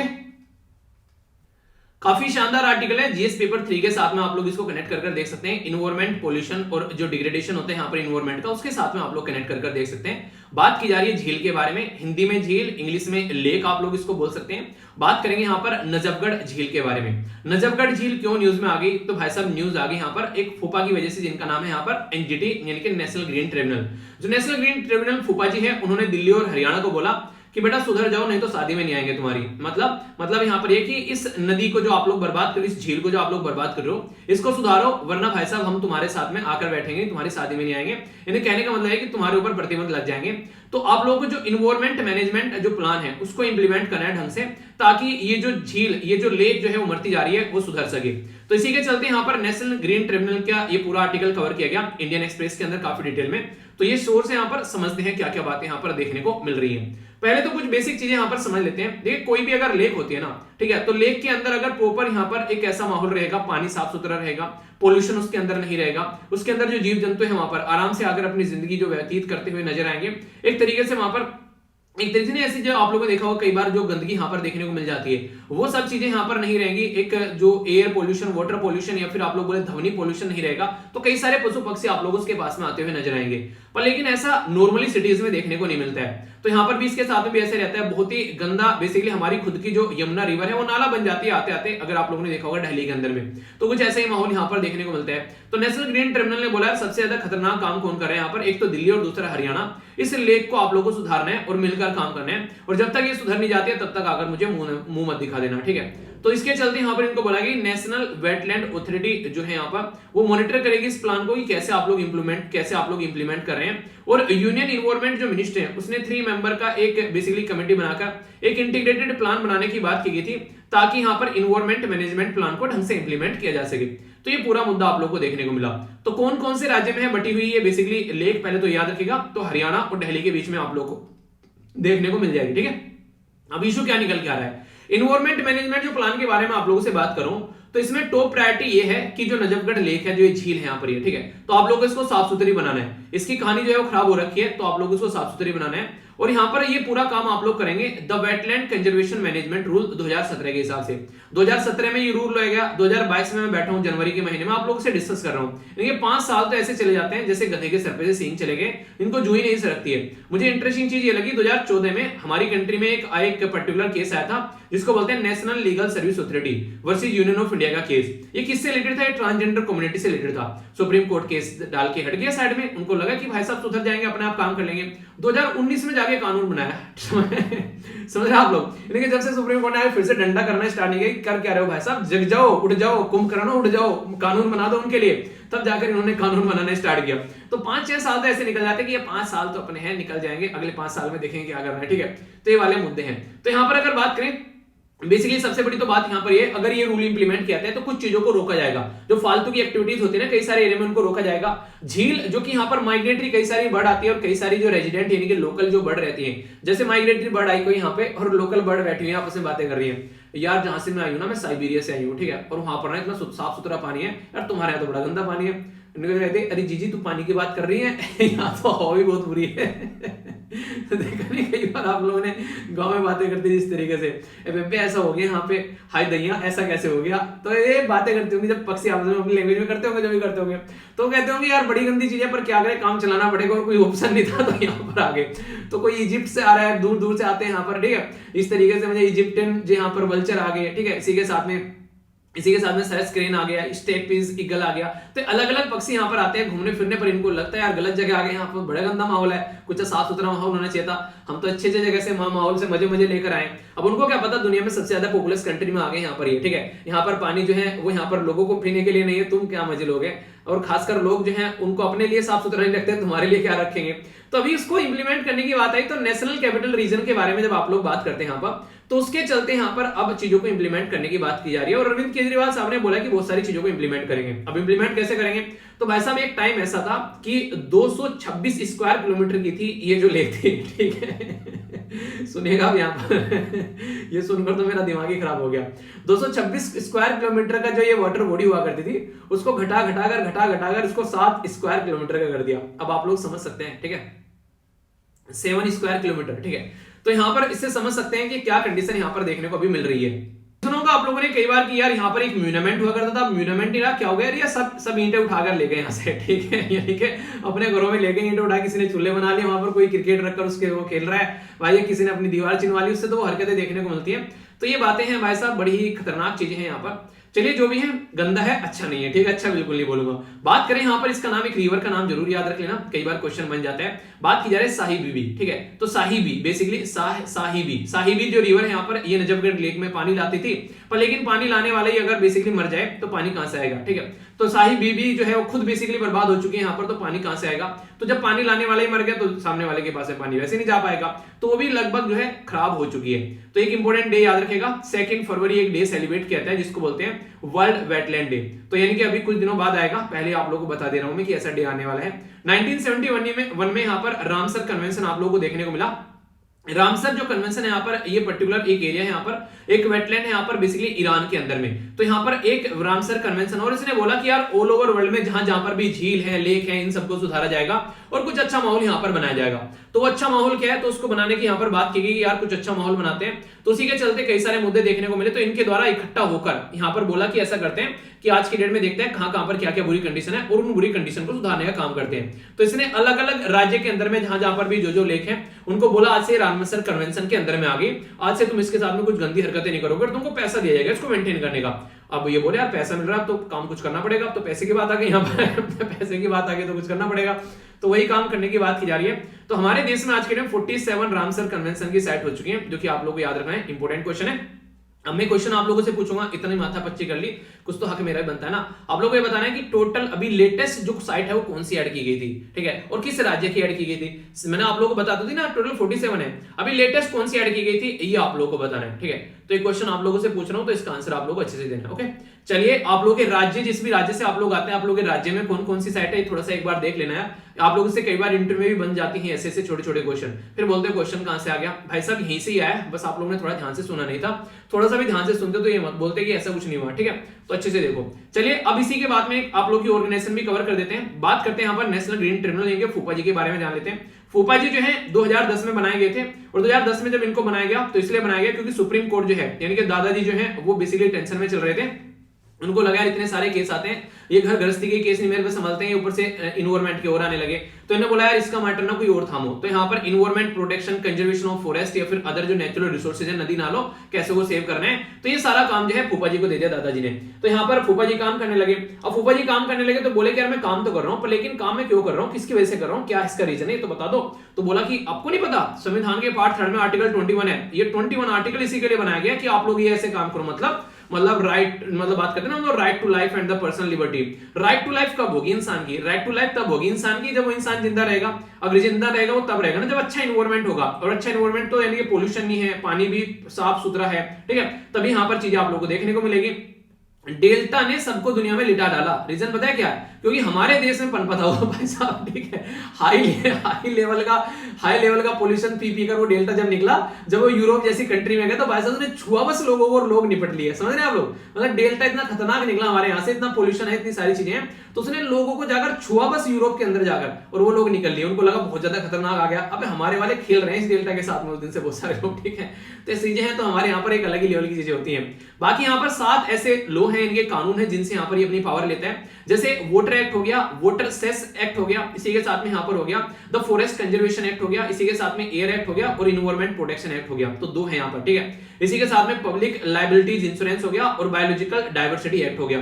तो इन कानून से यहाँ पर ये पावर लेता है और इसके बेस पर यहाँ पर ये अपना काम करने की कोशिश करते हैं, यानी कि इसके एरिया में अगर कोई भी आएगा तो ये उसको नहीं छोड़ेगा, ठीक है, तो ये बोलेगा जब तक इसको छोड़ूंगा नहीं तो अपन झुकेगा नहीं, ठीक है, तो इनके सामने नहीं झुकेगा ये, ओके, यानी कि एनजीटी जो है इनके हिसाब से काम करेगा। और ये क्वेश्चन ऑलरेडी एग्जाम में पूछा जा चुका है आप लोगों का, ठीक है, कि एनजीटी पावर इनसे लेता है, जी हाँ बिल्कुल नहीं से लेता है। एनजीटी जो है यहाँ पर ये रफू चक्कर करता है मामले को विदिन 6 मंथ, ये ऐसा नहीं कि लंबे समय तक लटका कर रखेगा, शनि देवल आएगा तारीख पे तारीख करेगा जब आप लोग का मैटर सोल्व होगा, नहीं, ये बोलता है कि आज ही सुलटाएंगे भाई साहब, आज ही काम खत्म होना है। ये प्रिंसिपल ब्रांच यानी कि इसके प्रिंसिपल, इनके मेन ब्रांच जो है प्रिंसिपल बैठते हैं दिल्ली में, बाकी के जो सारे टीचर हैं वो आप लोगों को भोपाल, पुणे, कोलकाता और चेन्नई में बैठते हुए नजर आएंगे। इसी के साथ में यहाँ पर टोटल मिलाकर आप लोगों को यहाँ पर नॉट मोर देन 20 जो मेंबर आप लोगों को देखने को मिलेंगे, 20 के नीचे रहने हैं। यहाँ पर बात की जाती है एटलीस्ट जो 10 बट नॉट मोर देन 20 जो एक्सपर्ट मेंबर इसके अंदर होने चाहिए, मिलकर काम करते हैं, ठीक है। ट्रिब्यूनल का जो डिसीजन है वो बाइंडिंग रहता है, ऐसा नहीं कि तुम यहाँ पर हरकतें करोगे और फिर आगे भी जाकर यहाँ पर नहीं रायता फैलाते फिरोगे, नहीं तुमसे खुश नहीं हम तो बाहर जाएंगे, तो डिसीजन बाइंडिंग रहता है। पर फिर भी आप लोगों को लगता है इसका डिसीजन कहीं काफी ज्यादा खराब हो गया, ठीक है, तो फिर भी चैलेंज किया जा सकता है सुप्रीम कोर्ट में जस्ट ओनली 19 डेज के अंदर, यानी कि 3 महीने के अंदर अगर आप लोग सुप्रीम कोर्ट में चले गए तो सुप्रीम कोर्ट आप लोग को एंटरटेन करेगा, वरना सुप्रीम कोर्ट बोलेगा गोली कल्टी मार, ठीक है, दिख मत जाना कहीं पर। आज के बाद तो 90 दिनों का चांस रहता है, 90 दिनों में कर लिया तो कर लिया, नहीं तो फिर tata bye bye see you tomorrow, ठीक है। तो ये थी हमारी नन्ही सी मुन्नी सी प्यारी सी लेख। आई होप कि आप लोगों ने इस लेख को अच्छे से एंजॉय किया होगा। बताइए आप लोग इस लेख को सुधारना चाहते हैं, नहीं सुधारना चाहते हैं, तो यहाँ पर एनजीटी सही कर रहा है या फिर गलत कर रहा है, आप लोग अपनी राय बता सकते हैं, आप लोग इसके बारे में क्या सोचते हैं। अच्छा, डिस्कशन को आगे बढ़ाने से पहले मैं आप लोगों से एक बात पूछना चाहूंगा, माला कौन कौन पहनना पसंद करता है? किसी भी तरीके की माला, कोई बीजों की माला पहनता है, कोई सोने की माला पहनता है, कोई कैसी चेन पहनता है, या फिर कोई भी यहाँ पर इस तरीके की जो चीजें पहनते हैं वो किस किस को पसंद है, ठीक है। कई बार आप लोगों ने देखा होगा कई सारी ऐसी मालाएं पहनी जाती है कि ये आप लोग की ग्रह की दशा सुधार देंगी, ठीक है, ये आप लोग की जिंदगी संवार देंगी, ये अगर आप लोगों का सिलेक्शन नहीं हो रहा है तो ये वाली माला पहनिए, इस माला पहनने से आप लोग के सारे सिलेक्शन होने स्टार्ट हो जाएंगे, आप लोग की सेहत बिल्कुल ठीक होना स्टार्ट हो जाएगी। मतलब सही है बेटा, माला पहनाते रहो, लोगों को और बनाते रहो। कई बार आप लोगों ने देखा होगा बहुत सारे लोगों का व्यापार चलता है इन मालाओं के ऊपर, पर लेकिन ये माला भी क्या आप लोगों को पता है टेक्निकल हो सकती है? जी हाँ, जिसको टेक्नोलॉजी के हिसाब से हम लोग देखेंगे और जीएस पेपर 3 के अंदर आप लोगों का टॉपिक बन जाते हैं यहाँ पर। तो बात करेंगे नेगेटिव आयन टेक्नोलॉजी के बारे में। देखिए सारी चीजें फेक नहीं होती है, कुछ चीजें होती हैं जिनके ऊपर आप लोग ट्रस्ट कर सकते हैं अगर उसके पीछे कोई साइंटिफिक रीजन मिल जाए, और ऐसा भी नहीं है, कई जगह साइंटिफिक रीजन भी नहीं मिलता है, कुछ ऐसी भी चीजें हैं, पर फिर भी कुछ चीजें हैं जिसको देखा है तो समझा है, तो उसके बारे में बात करनी कि किस हद तक चीजें बर्बाद हो सकती है। मैं आप लोगों को सबसे इंपॉर्टेंट बात यही बताना चाहूंगा कि जो आप लोगों ने मूवी देखी बेसिकली यहाँ पर जो रोबोट 2, उसमें पक्षी राजा अक्षय कुमार का नाम था, और वो यहाँ पर ये बोलता है कि फ्रीक्वेंसी बढ़ा दी गई है टावर्स की, जिसकी वजह से पक्षियों को प्रॉब्लम देखने को मिलती है। सेम अगर यहाँ पर जो कंटेंट यूज किया जाते हैं, जैसे कि रेडियो एक्टिव जो कंटेंट यूज किया था आप लोगों ने देखा होगा नॉर्मली, और भाई घड़ी दिखाना अपनी, अरे वाह तेरी घड़ी में तो रात को भी टाइम दिखे भाई, अरे घड़ी देख मेरे बर्तन भी रात को चमके तो घड़ी की बात कर रहे हैं, मेरे बर्तन भी रात को चमके, तो अच्छा तेरे बर्तन भी रात को चमके, ऐसा क्या कर रखा है? अरे भाई ना रेडियम वाले बर्तन ला रखे मैंने। अच्छा चलो देखते हैं रेडियम वाले बर्तन आप लोग क्या प्रभाव डालते हैं। तो यहाँ पर देखिए ऐसे ऐसे काम जो है हमारे देश में, लोगों को रोटी मिल जाए और 2 वक्त का एक तरीके से खाना मिल जाए, उसके बाद में एक नौकरी मिल जाए, उसके अलावा कुछ जरूरत नहीं है हमको, हम मस्ती में जिंदगी जीते हैं। पर लेकिन नीदरलैंड हो गया, यूएसए हो गया, जापान हो गया, ये यूरोपियन कंट्री हो गया, ये ना उल्टी फुल्टी चीजें खोजते रहते हैं, ठीक है, इनको जिंदगी शांति में जीना पसंद नहीं है। तो यहाँ पर authority for nuclear safety and radiation protection, इसके द्वारा यहाँ पर कुछ ऐसी हरकतें की गई, इसको लगा यार देखना पड़ेगा मुद्दा क्या चल रहा है, समझना पड़ेगा, ऐसे काम नहीं चलेगा। तो उन्होंने चीजों को समझा और बोला कि जो वियरेबल ये प्रोडक्ट पहने जाते हैं जिनमें रेडियो एक्टिव प्रोडक्ट लगे होते हैं, ये यहाँ पर एक तरीके से एक परमिटेड लिमिट के अंदर चल रहे हैं तो सही है, उससे ज्यादा ये सेहत को नुकसान पहुंचा देते हैं। पहनते क्यों है? ये माना जाता है कि इसको पहनने से हेल्थ अच्छी हो जाती है, एक बैलेंस बन जाता है एनर्जी के ऊपर, एक वेलबींग होने लगती है, तो कुछ चीजें सही भी है, एक तरीके से कहीं ना कहीं कुछ चीजों का फायदा भी पहुंच जाती है। तो यहाँ पर जो बेसिकली एक न्यूट्रल एनर्जी करने का भी काम करते हैं कई बार यहाँ पर, और यूरेनियम और थोरियम यहाँ पर यूज किए जाते हैं। तो कई बार तो ये बोला जाएगा कि भाई साहब हमारे देश में न्यूक्लियर पावर प्लांट चलाने के लिए तो थोरियम यूरेनियम मिल नहीं रहा है, बाहर से लाना पड़ रहा है, तो मालों में लगा लगा कर बेच रहे हो यार ये तो गलत बात है। तो इसी के चलते यहाँ पर आप लोगों ने देखा होगा बहुत सारे प्रोडक्ट में आज के डेट में यहाँ पर ये यूज किया जाता है, यहाँ पर जो भी यूरेनियम वगैरह रहता है या थोरियम वगैरह आप लोग बोल सकते हैं। तो ये जो रेडियो एक्टिव तत्व अगर यहाँ पर यूज किए जाते हैं तो ये सेहत को कितना नुकसान पहुंचाते हैं, तो द हिंदू वालों ने भी इसके ऊपर भाई साहब आर्टिकल लिख डाला कि ये बेसिकली सही नहीं है, बहुत ही ज्यादा हेल्थ के लिए खतरनाक चीजें देखने को मिल रही है। तो आप लोग बोलेंगे तो बता दो खतरनाक है क्यों, पहले समझ लेंगे उसके बारे में, फिर आज के बाद में पहनना बंद, ठीक है, पहनना मतलब आज के बाद में टच करना वाला, ठीक है। तो बात ये की जा रही है कि आज के दिन में अगर बात करें कि नेगेटिव आयंस जो होते हैं यहाँ पर, ये एक तरीके से ये जो नेगेटिव आयंस जो होते हैं क्रिएट करते हैं पॉजिटिव वाइब्स और अपलिफ्ट करते हैं मूड, यानी कि माहौल अच्छा बनाकर रखते हैं, ठीक है। मेंटल या फिर फिजिकल हेल्थ में भी काफी ज्यादा बेनिफिट रहते हैं, स्ट्रेस को यहाँ पर दूर करने का काम करते हैं, स्लीप को बेटर करते हैं, और एक तरीके से यहाँ पर रेस्पिरेशन यानी कि सांस लेने की प्रक्रिया भी आप लोग सुधारते हैं। चलो अच्छा है, पर लेकिन आप लोगों ने सुना होगा कि दारू जो है, शराब जो है, अगर खांसी हो तो 2 ढक्कन ले लेनी चाहिए, वो खांसी को ठीक कर देती है, ठीक है। तो मतलब क्या होगा, मतलब है कि लिमिटेड वे में अगर कुछ भी काम आप लोग करेंगे ना वो सही होती है, दवाई का काम करती है। पर लेकिन अगर पैक पे पैक करना स्टार्ट कर दोगे तो फिर क्या होगा, फिर तो ऐसा वो लेकर डूबेगी फेफड़ों को भी और डीएनए तक चेंज कर देती है दारू अगर ज्यादा पिया जाता है। यानी कि ज्यादा दारू पीने वाले इंसान की एक तरीके से जो अनुवांशिक जो गुण होते हैं ना वो भी खत्म होने लगते हैं, ऐसा आप लोगों को देखने को मिलेगा। मैं नहीं बोल रहा हूँ, एक रिपोर्ट आप लोगों को मैंने डिस्कस की थी हिंदू न्यूज़पेपर के अंदर, हम लोगों ने इसके बारे में डिस्कस किया था। तो ये चीजें आप लोग समझ सकते हैं। तो अभी मुद्दा क्या निकल कर आ रहा है, तो मुद्दा यहाँ पर ये निकल कर आ रहा है आज की डेट में, अगर चीजों को आप लोग समझोगे बैकग्राउंड में जाकर, तो अगर यहाँ पर जो रेडिएशन या ये एक तरीके से इसकी अगर क्वांटिटी बढ़ा दी जाए तो क्या क्या कर सकता है, तो हेल्थ को बहुत ज्यादा नुकसान पहुंचा सकता है। इवन ये टिश्यूज बॉडी के इसी के साथ में जो डीएनए है उसको भी डैमेज कर सकता है। यानी कि कोई भी चीज अगर लिमिट में करोगे तो फायदे में रहोगे, कायदे में रहोगे तो फायदे में रहोगे, वरना भाई साहब बर्बाद हो जाओगे। ये बताने की कोशिश की जा रही है यहाँ पर। काफी ज्यादा हार्मफुल यहाँ पर चीज देखने को मिल रही है, स्किन में निशान हो जाते हैं, स्किन रेडिश होनी स्टार्ट हो जाती है यहाँ पर, ठीक है। रेडिएशन यहाँ पर कई बार लोगों को बीमार कर देता है, कैंसर तक क्रिएट कर देता है यहाँ पर। कई के लोगों के हेयर फॉल यहाँ पर होने लगते हैं, और भी बहुत सारी बॉडी के अंदर यहाँ पर बेसिकली व्हाइट ब्लड सेल जो है उनकी संख्या रिड्यूस हो जाती है। तो सोचो एक तरीके से इतने खतरनाक अगर कोई इंपैक्ट डालेगा, आप लोगों की बॉडी में इम्यून सिस्टम को बर्बाद करना स्टार्ट कर देगा, तो कैसे काम चलेगा। तो सुना नहीं ऐसा कैसे चलेगा भैया, अगर ऐसा करोगे तो वैसा बर्बादी की ओर बढ़ोगे। तो हमेशा कोई भी ऐसा प्रोडक्ट अगर यूज करो, कभी भी आप लोगों को लगे तो उसके बारे में थोड़ा जांच पड़ताल कर लेना। एग्जाम तो बाद में होता रहेगा, पढ़ते बाद में रहेंगे, पता चला अंदर ही अंदर कुछ और ही चल रहा है बॉडी के अंदर में, पता नहीं चल रहा है ये हो क्यों रहा है। तो ये चीजें इसलिए आप लोग को बता रहा हूं थोड़ा सा डिटेल में, ताकि पर्सनल लाइफ पे भी डिटेल करके आप लोग इसको देख सके। इंटरनेशनल एटॉमिक एनर्जी एजेंसी, उसके जो रिसर्चर हैं यहाँ पर बेसिकली उनके द्वारा देखा गया कि मलेशिया के अंदर में जो अंडरगारमेंट्स यानी कि चड्डी वगैरह भी जो बेचे जाते हैं उनमें भी कई बार इस तरीके के प्रोडक्ट यहाँ पर यूज किए जाते हैं। तो किसी की चड्डी पहनने से पहले सोच लेना कि क्या इंपैक्ट उसका देखने को मिल सकता है। तो अभी मुद्दा यहाँ पर यह है कि इसके ऊपर हम लोग को काम करना पड़ेगा।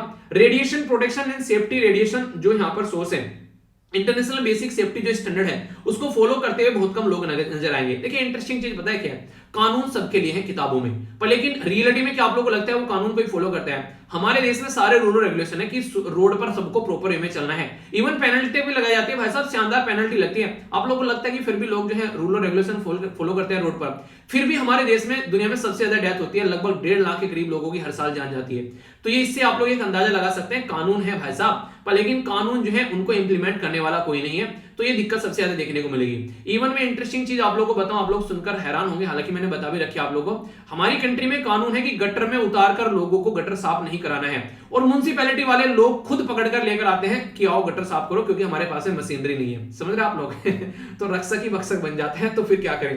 तो ऐसी चीजें आप लोग समझ सकते हैं। तो ये काफी ज्यादा खतरनाक है। यहाँ पर रेडिएशन, उसी के साथ में रेडियो एक्टिव जो सब्सटेंस आप लोगों को देखने को मिलेंगे, तो इसके ऊपर कैसे काम करना है तो वो सोचने वाला मुद्दा यहाँ पर बन जाता है। रेडिएशन सेफ्टी और इसी के साथ में काउंटर प्रोडक्ट रूल है हमारे, अगर यहाँ पर बात करें फॉलो करने के लिए हमारे लिए यहाँ पर, जो कि इंटरनेशनल एटॉमिक एनर्जी एजेंसी के द्वारा ये प्रस्तुत किए जाते हैं, ठीक है, गाइडलाइन की जाती है। हमारे खुद के देश में, हमारी कंट्री में, हमारी प्यारी कंट्री, हमारी बान शान, हमारा भारत महान, हमारे देश में खुद में atomic energy radiation protection rule है 2004 के, पर लेकिन कौन इन रूल को पढ़ रहा है, कौन इन रूल को मेंटेन कर रहा है, कौन जाकर चेक कर रहा है? लोगों को फुर्सत ही नहीं है भाई साहब। बहुत सारी ऐसी चीजें हैं जिंदगी में, लोगों को सांस लेने की फुर्सत नहीं रहती, इनको चेक करेगा कि माला के अंदर कितना रेडिएशन मिला रखा है, उनको ये तो पता नहीं है आज के डेट में कि भाई साहब सब्जी में कितना नमक मिला रखा है, जो मिल रहा है खा लेते हैं, पर ना पता चले ये भी ना मिले, तो दिक्कतें देखने को मिल रही है। तो ये सारी बहुत छोटी छोटी सी चीजें होती हैं, पर लेकिन कभी कभी आप लोगों ने सुना होगा कि सत सैया के दोहरे जो नाविक के तीर, देखन में छोटे लगत घाव करत गंभीर, तो वो वाला मुद्दा देखने को मिलता है। तो घर पर भी बताना कि चीजों को चेक करते रहिए, और हेल्थ के अच्छे के लिए लेकर आए, पता चला हेल्थ बर्बाद हो रही है,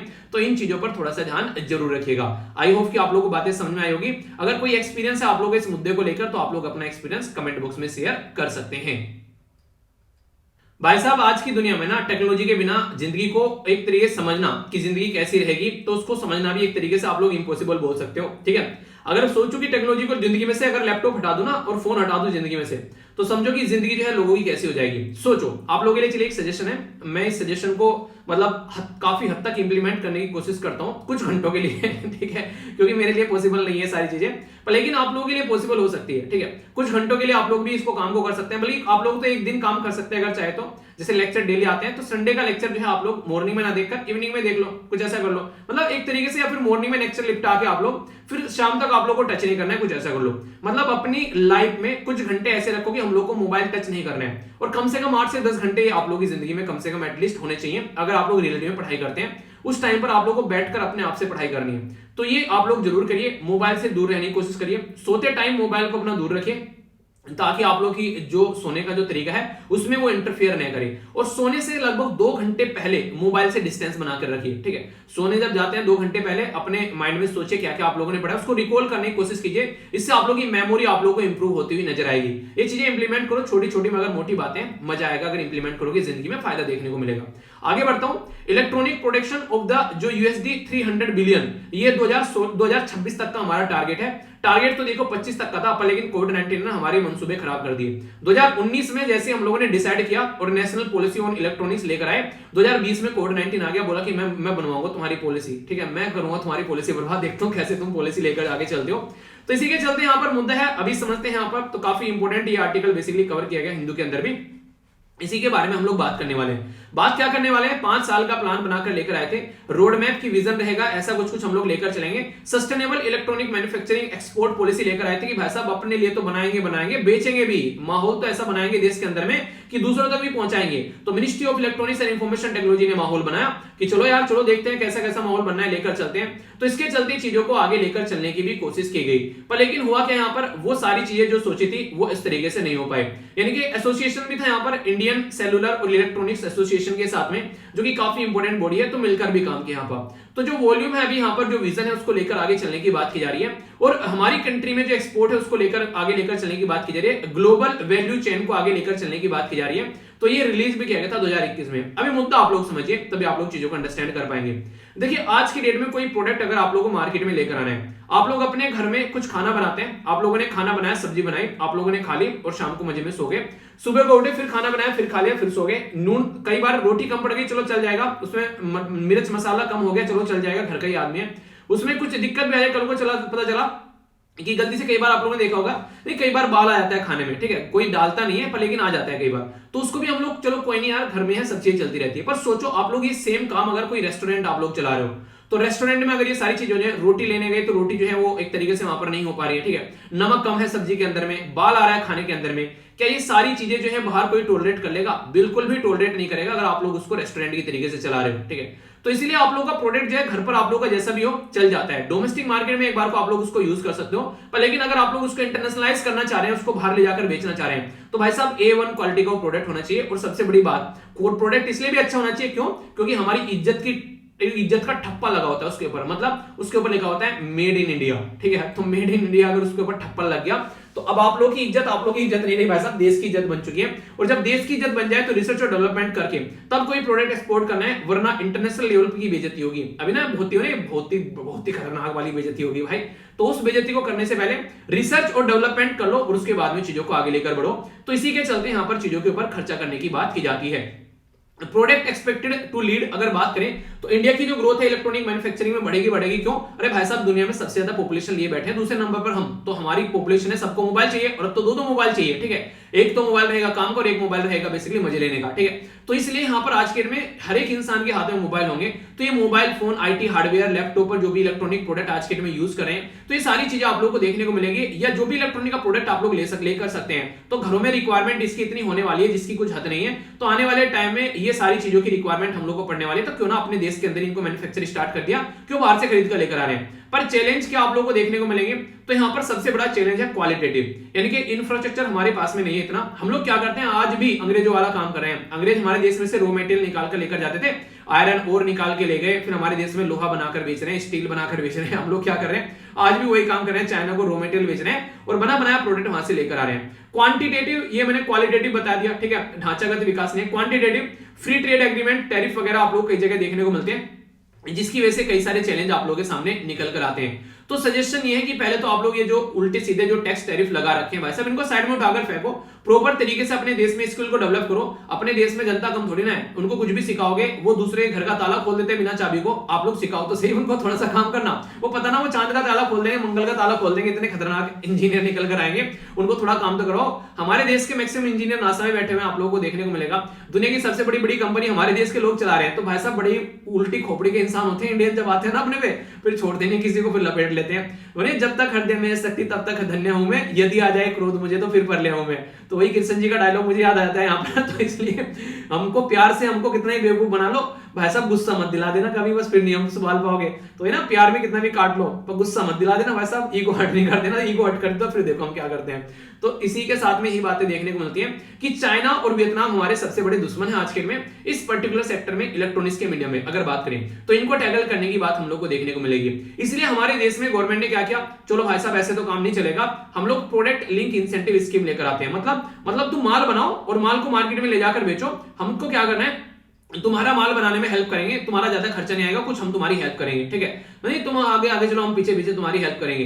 तो इसी को हेल्प करने की बात की जा रही है यहाँ पर। तो यहाँ पर लवी बोला गया, यहाँ पर बैक किया जाएगा 10 बिलियन जो प्रोडक्ट लिंक इंसेंटिव स्कीम, तो गवर्नमेंट के द्वारा अपनी कंट्री में मैन्युफैक्चरिंग एक्टिविटी बढ़ाने के लिए ये स्टार्ट किया गया। आप लोग क्या लगता है, चाइना में इतने बड़े बड़े प्लांट बन जाते हैं रातों रात में, सारी चीज चल जाती है, क्या है बस अब गवर्नमेंट की ऐसी कमांड है, कोई कुछ चू भी नहीं बोल सकता वहां पर, चूचा चूचा बिल्कुल पसंद नहीं वहां पर, ठीक है। तो इसलिए वहां पर आसानी से सारे काम हो जाते हैं। हमारी कंट्री में तो आज के में कोई भी उठाकर गवर्नमेंट को गाली देकर निकल लेता है। चाइना में ना चलेगा भाई साहब ऐसा, वहां पर ना जैकमा टाइप के आदमी कुछ बोल देना तो अगली बार आकर बिल्कुल मौन धारण कर लेते हैं, पब्लिक में बोलते नहीं, फिर उनके मुंह से आवाज नहीं निकलती है। तो वहां पर नॉर्मल लोगों की तो औकात ही क्या है, तो इससे आप लोग एक अंदाजा लगा सकते हैं। तो हमारी कंट्री में फिर भी अभी कैसे देश में रह रहे हो, कहीं पर थूक दे तो कहीं पर मुंह देते हो, कोई कुछ नहीं बोलता आप लोगों को, ठीक है, पर लेकिन ऐसी हर जगह पॉसिबल नहीं होती है चीजें। तो यहाँ पर अभी फिलहाल जो है सेमीकंडक्टर के लिए आप लोगों को पता है बहुत काम किया जा रहा है हमारे देश में, स्मार्टफोन, आईटी हार्डवेयर, तो बहुत सारी ऐसी चीजें हैं। अगर हम लोग इनको खुद से डेवलप करना स्टार्ट करेंगे तो कहीं ना कहीं आप लोगों को ये समझ में आएगा कि हमारे देश में हम लोग खुद से इनको एक्सपोर्ट करना भी स्टार्ट करेंगे, मैन्युफैक्चरिंग एक्टिविटी होना स्टार्ट होगी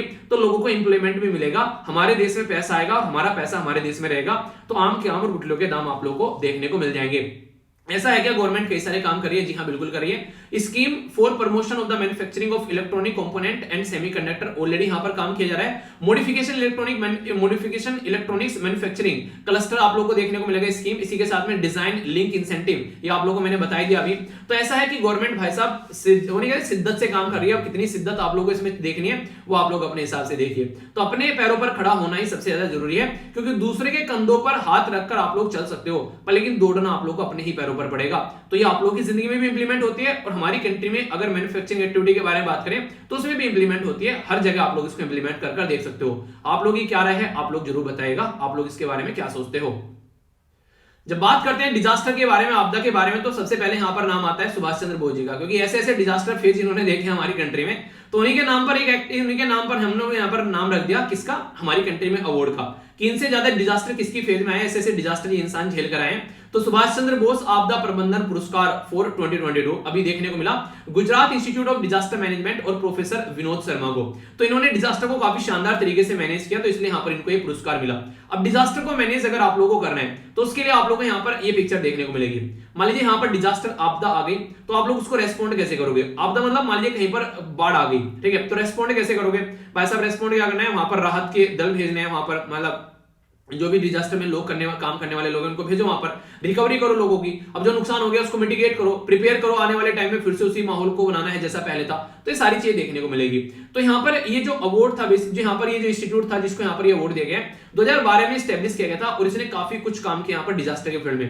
प्रोफेसर जो विनोद शर्मा है यहाँ पर वो काफी लार्ज स्केल पर काम कर चुके हैं इस फील्ड में, तो इन दोनों का यहाँ पर ये अवार्ड दिया गया है, और ये इंडियन एक्सप्रेस के द्वारा काफी डिटेल में कवर भी किया गया है। और इसलिए भी इंपॉर्टेंट होता है, हमारे देश में भी 125th यानी कि 125वीं बर्थ एनिवर्सरी सेलिब्रेट की गई सुभाष चंद्र बोस जी की, तो इसलिए ये और इंपॉर्टेंट हो जाता है। तो ये अगर डिजास्टर के बारे में लिखने के लिए आता है तो ये मैंने आप लोगों को बता रखा है यहाँ पर सारी चीजें। यहाँ पर ये पॉइंट आप लोग याद रखेगा कि रेस्पॉन्स क्या होना चाहिए, रिकवरी कैसे होनी चाहिए, मिटिगेशन कैसा होना चाहिए, प्रिपेयर कैसा होना चाहिए। तो सबसे पहले रहता है रेस्पॉन्स, फिर रहता है रिहेबिलिटेशन या फिर रिकवरी, प्रिवेंशन यानी कि आगे ना हो, और प्रिपेयर कैसे रहना है। तो ये साइकिल आप लोग को देखने को मिलेगी, लिखने के बारे में आता है, तो इसको जरूर यूज कीजिएगा आप लोग। अगर अवार्ड के बारे में आप लोग बात करते हैं तो सुभाष चंद्र बोस जी के नाम पर यहाँ पर ये पुरस्कार दिया जाता है, जिसको बोलते हैं सुभाष चंद्र बोस आपदा प्रबंधन पुरस्कार। तो यहाँ पर इनके नाम पर ये अवार्ड है, और अगर कोई भी यहाँ पर जीतता है तो 23 जनवरी को ये अवार्ड दिया जाता है। इसी के साथ में यहाँ पर 51 लाख रुपए दिए जाते हैं, यहाँ पर 51 लाख रुपए दिए हैं यहाँ पर बेसिकली जो इंस्टीट्यूशन होता है, और जो यहाँ पर पर्सन होता है उसको 5 लाख रुपए दिए हैं। अब मुझे ऐसा क्यों लग रहा है कि टॉपिक में कवर कर चुका हूँ, ऐसी फीलिंग आ रही है मुझे, मैंने क्वेश्चन भी आप लोगों से पूछा था, चलिए रिवीजन आप लोगों को हो जाएगा,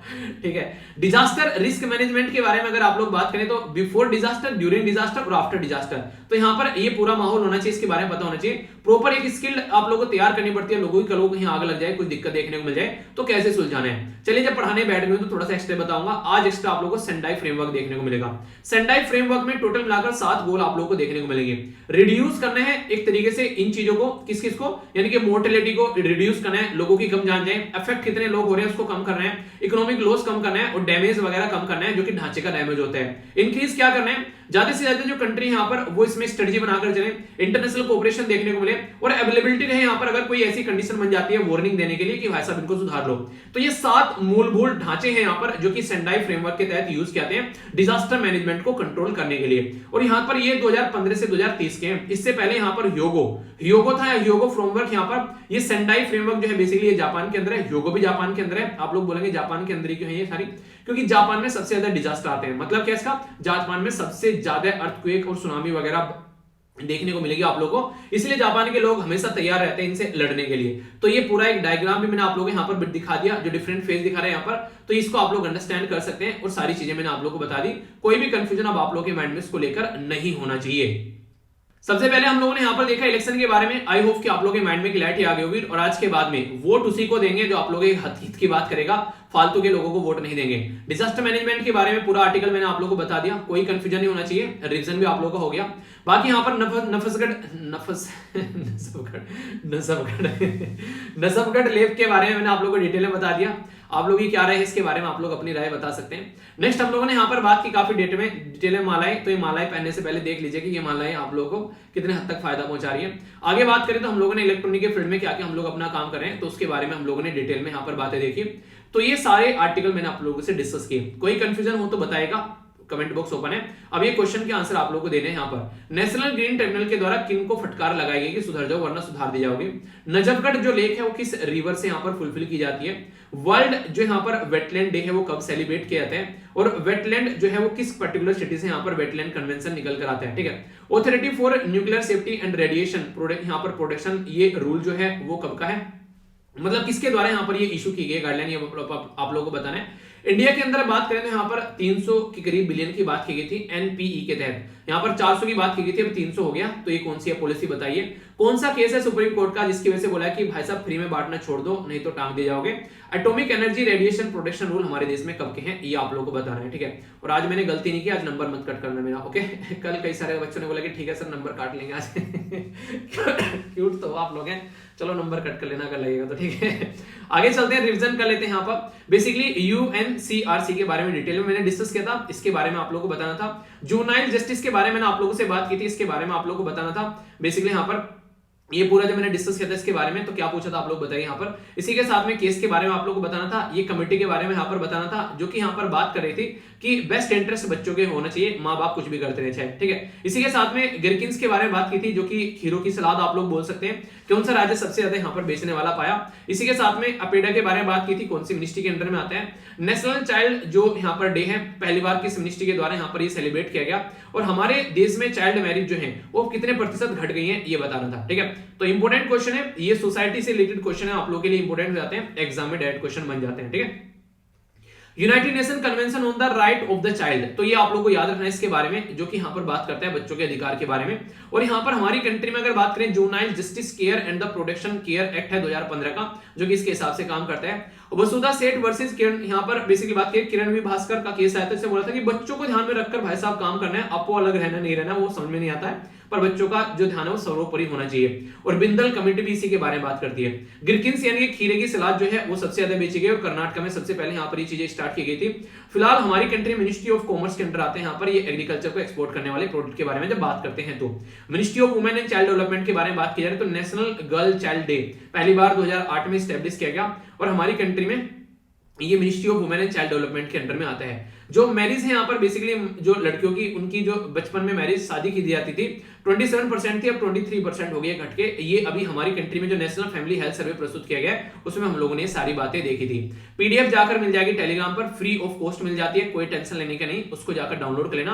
आंसर राइटिंग ग्रुप भी है वहां पर, उसको अटेम्प्ट कर लेना। ये कुछ मुद्दे हैं जिनको आप लोग एंजॉय कर सकते हैं। तो नेक्स्ट लेक्चर मिलता हूं, तब तक अपना ध्यान रखिए, फीडबैक देकर जरूर जाना, 1 सेकंड लगेगी, तो प्यार बांटने से बढ़ता है। अगर लगता है वीडियो फायदा पहुंचा रही है तो दूसरों तक भी आप लोग इसको पहुंचा सकते हैं। तो नेक्स्ट लेक्चर मिलता हूं, तब तक अपना ध्यान रखिए। बड़ों का नमस्ते, छोटों का प्यार, छोटी सी लाइफ एंजॉय करा। मिलता हूं नेक्स्ट लेक्चर में, तब तक के लिए जय हिंद। तो मॉर्निंग में तैयार रहना, ओके।